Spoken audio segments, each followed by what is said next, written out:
טוב, חברים יקרים, אז ברוכים הבאים. בסרטון הקרוב אני הולך להראות לכם איך אתם יכולים למצוא נכסים להשקעה, ובעצם אחרי שבחרתם את האזור שלכם, אתם יכולים לבצע מחקר מעמיק ומדויק מאוד על מנת להבין האם עסקה שמעניינת אתכם או לא מעניינת אתכם, וכל זה בלי לצאת מהבית. אז בגדול יש כמה אתרים שאנחנו משתמשים בהם, אני רוצה שנלך עכשיו לקלאסי ביותר, לזילו, בסדר? בואו נלך על זיפ קוד שאני מאוד אוהב, בשרלוט, צפון קרוליינה, 28208, זה זיפ קוד שאנחנו בונים בו ופעילים בו מאוד. ובואו נשנה פה ל-for sale ולא ל-sold, apply, סבבה. אנדרלי פארק, שכונה אהובה עלינו מאוד, כמו שאמרתי, אנחנו פועלים שם ובונים שם לא מעט. עכשיו, בואו נבחר נכס אקראי וננסה להבין האם הוא אטרקטיבי או לא. אני יוצא מנקודת ההנחה שאתם כבר בשלב הזה יודעים באיזה אזור אתם הולכים לפעול, ביצעתם את מחקר השוק שלכם, בחרתם את השכונה הספציפית שאתם מעוניינים לעבוד בה, ובעצם אני עכשיו רוצה להראות לכם איך אתם יכולים למצוא נכסים ולסנן אותם באופן הראשוני בלי לצאת מהבית. אז ברגע שמצאנו נכס שעונה על הקריטריונים שלנו, אם זה מבחינת מספר החדרים, אם זה מבחינת הגודל שלו, אם זה מבחינת המחיר שלו, יש לנו כבר מושג די ברור למה אנחנו מתכווננים ומה אנחנו רוצים למצוא. השלב הבא זה בעצם לקחת את אותו נכס, בסדר? להעתיק אותו, את הכתובת שלו, לגוגל מפות. כי אנחנו רוצים לראות איך בעצם האזור הזה נראה באופן פיזי. מה זאת אומרת? יש לנו בגוגל מפות אופציה ממש נחמדה, לעשות סטריט ויו, ו-360 כאן. אז יש לנו פה בעצם בסטריט ויו, אנחנו יכולים ממש לראות איך נראה הרחוב. אנחנו יכולים ללכת פה ולנסוע ביחד עם הרחוב, קדימה ואחורה, בעצם לראות איך נראית הסביבה של הנכס שאנחנו מעוניינים לרכוש.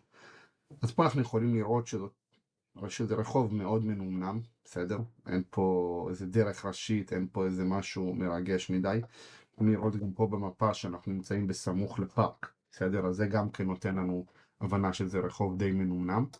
יכולים לראות שהרכבים פה הם סבירים, אוקיי? לא הייתי אומר שהם חוד החנית של תעשיית הרכב, אין לנו פה מרצדס בם ואאודי מכוניות שהן לקשרי אבל של העם. מצד שני הרחובות די נקיים, אנחנו לא רואים פה פסולת, אנחנו רואים פה בעצם שהכל נראה בסדר, סביבה די נוחה ונעימה. אנחנו יכולים בעצם ככה להמשיך ולנסוע וללכת פה במפה ולעבור מנקודה לנקודה ולהמשיך לנסוע כדי שנוכל בעצם להבין מה נמצא מסביבת הנכס שלנו ואיך זה נראה. זה רחוב אבלון, זה רחוב שאנחנו בונים בו כרגע, אמנם התמונות פה הן פברואר 19, אתם יכולים לראות פה את התאריך, אבל בואו נראה מתי צילמו את המגרש שאנחנו קנינו, אני אראה לכם אותו, אם אנחנו כבר פה, אנחנו הולכים ל-223 אבלון אבניו. זה המגרש שלנו חברים.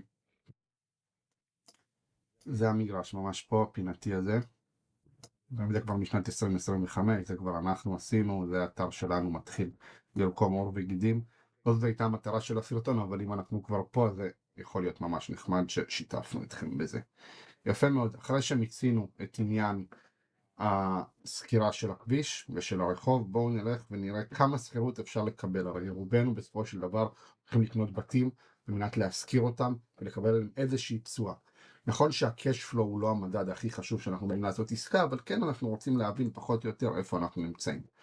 אז אני אכתוב את הכתובת הזאת, ואני יודע שאני רוצה למצוא בתים שהם 3 beds ומעל 1.5 beds, כי זה בעצם הבית שאני ראיתי. ובואו נעשה לו check rents.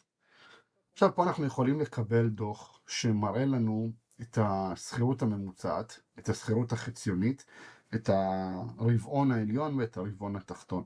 יש לנו פה בעצם איזשהו מדד סטטיסטי שנותן לנו, בוא נגיד, דוגמה והסברים די טובים איך נראה בעצם השכירות באזור ולמה אנחנו צריכים לצפות. ברגע שיש לנו את התמונה הזאת שהיא תמונה די מלאה, יהיה לנו מאוד קל להבין האם העסקה הזאת עובדת או לא עובדת. אז בואו נחזור ברשותכם לדיל הזה, מבקשים עליו 635, מבינים שזה בית חדש, בית יפה, אני יכול להניח די בזהירות שאני אקבל את ה-75% העליונים של השכירות, כלומר 3,200 בשנה, אבל בואו נהיה שמרנים, ניקח 3,50 כפול 12, זה מביא אותנו ל-36,600, לחלק ב-635 זה יוצא 5%, פחות או יותר, 5.7% ברוטו. ככה שזאת עסקה לא מאוד מעניינת, אני אגיד לכם את האמת, כלומר אלא אם כן באמת אפשר יהיה לקבל פה שכירות שונה ואחרת.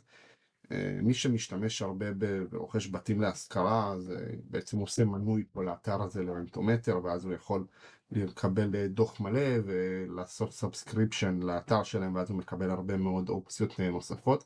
אנחנו כבר פחות משתמשים בזה, מהסיבה הפשוטה שיש לנו כבר רשת של קשרים מאוד חזקה באזורים שאנחנו עובדים בהם. וזה מביא אותי לפתרון הבא, שהפתרון הבא הוא לא פתרון דיגיטלי, בסדר? אלא הוא דווקא פתרון אנושי, בסדר? ובעצם אנשים שאנחנו עובדים איתם ומתנהלים איתם ביום יום שלנו, אם זה מנהלי פרויקטים שלנו, אם זה המתווכים שלנו, שמגיעים לאתרים, ובעצם אנחנו שולחים אותם לאתר לנו עסקאות, לבצע לנו ניתוחים. אם אנחנו רוצים להבין באיזה סטנדרט בנייה אנחנו צריכים לבנות, אנחנו שולחים את המתווכת שתמכור לנו את הבתים האלה בעתיד, לעשות סיור מעבר למה שהיא מכירה. אנחנו רוצים שהיא תראה את הנכסים שנמצאים עכשיו במרקט, והיא מגיעה אלינו עם רשמים, עם רשימה של סוגי החומרים שבהם משתמשים, על הסגנון בנייה, על הגובה של התקרות, על כל מיני פיצ'רים כאלה ואחרים ייחודיים שיש בבית, כדי לדעת האם זה הסטנדרט, אם זה לא הסטנדרט, ואיך אנחנו יכולים להתעלות עליו ולהיות טובים יותר מהשוק, ועד שהנכסים שלנו יימכרו מהר יותר. ולכן, בשלב די מוקדם של הדרך, מאוד מאוד חשוב שתמצאו לכם את הנציגים המקומיים, מה שנקרא boots on the ground, כמו שמלמדים בחלק מהמקומות, שהם בעצם יהיו הפרסונות שיוכלו להגיע לשטח ולתת לכם תמונת מצב מדויקת ומלאה של האינפורמציה שאתם צריכים לקבל, ותוכלו לקבל אותה מהם באופן ישיר ובלתי אמצעי. הפתרונות הטכנולוגיים הם באמת פתרונות טובים, והיום גם כל עידן ה-AI והיכולת לקחת דאטה מאוד מאוד גדול ולעבד אותו בצורה מאוד מאוד מהירה, אנחנו יכולים כיוונים די ברורים ומדויקים ומספרים די נכונים, אבל תמיד, תמיד, תמיד, בעיקר בעסקאות הראשונות שלכם, לפני שאתם מכירים ושולטים בשוק, תשלמו את הכסף הזה לאנשים. עכשיו, אתם בטח שואלים איך למצוא אותם. אז יש את המקרים הקלאסיים, שאתם באמת לקחת אנשים גם מהשטח, מהתעשייה, אם זה הקבלן שלכם, או מנהל פרויקטים שלכם, אם זה המעצבת שלכם, אם זה המתווכת שלכם, ואם עוד אין לכם את כל אלה, ואתם בכל זאת רוצים לקבל תמונה מדויקת, תיכנסו לקרייגליסט. זה אתר שבעצם עושים בו אנשים שיעשו לך חלטורות, אין דרך אחרת לתאר את זה. אתר של אנשים מובטלים או עובדים בכל מיני משרות חלקיות כאלה שמוכנים לעשות חלטורות תמורת כסף, ואז אתם משלמים לאותו בן אדם $80 שילך ויעשה לכם סיבוב של שעה וחצי ברחבי האזור בו אתם רוצים להשקיע. אז חברים, אני מקווה שהסרטון הזה היה מועיל ומלמד. המטרה שלי הייתה להראות לכם שנדל"ן בארצות הברית זה אומנם רחוק ברמה הפיזית ובמבחינת המרחק הגיאוגרפי, אבל היכולת שלנו לשבת כאן בתל אביב, בישראל, ולנתח עסקאות ולעלות על עסקאות ולבצע עסקאות, היא קיימת, והיא לא צורכת מכם יותר מדי משאבים, יותר מדי תשומות. זה לא איזה מדע טילים. כמו של דבר צריך שיהיה סיסטם, צריך לדעת מה השוק שאנחנו עובדים בו, צריך לדעת מה המאפיינים שלו, צריך לדעת מי הלקוחות שלנו, צריך לדעת מה המחיר שאנחנו מוכנים לשלם ובכמה אנחנו יכולים להשכיר את הבתים שלנו. מאוד מאוד פשוט. מקווה שנהניתם, שהיה לכם מועיל, ואנחנו נשתמע בהמשך.